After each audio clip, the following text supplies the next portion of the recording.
In today's video, I'm going to teach you how to add date stamps in Figma. Adding a date stamp in Figma is a straightforward process that can significantly help with design versioning, documentation, or simply adding a professional touch to your prototypes. Let's dive right in.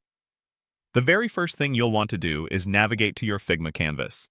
Find an empty space, perhaps outside your main frames, or even within a blank section of an existing frame.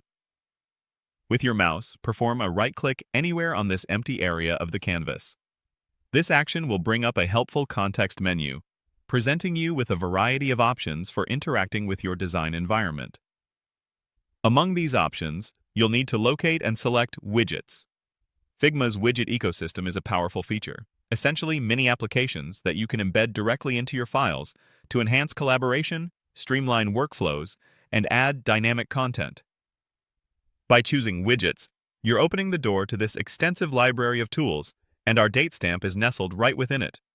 Taking this step correctly ensures you access the panel where you can browse and add all sorts of useful functionalities, making your Figma files more robust and informative.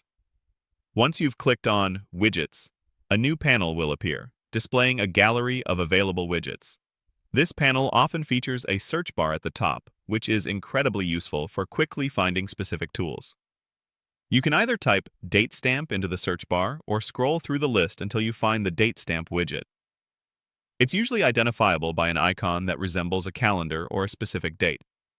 Once you've located it, simply click on the date stamp widget.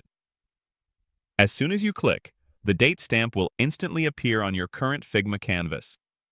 It will typically display today's date in a default format. Now comes the crucial part: editing and customizing it to perfectly fit your design needs. With the date stamp widget selected on your canvas, you'll usually see its configuration options appear in the right-hand properties panel, or sometimes directly on the widget itself, depending on its implementation.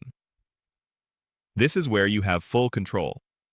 You can adjust the date format, for instance, changing it from a month-day-year display to DDMMYYY, or any other common permutation that suits your project's standards. Beyond the format, you can also modify its aesthetic attributes, such as the font family, the text size, and the color, ensuring it seamlessly integrates with your design's visual language. Don't forget that you can also drag and resize the date stamp just like any other element in Figma, allowing you to position it precisely where it needs to be on your artboard for optimal visibility and organization. Using date stamps this way provides clear historical context for your design iterations.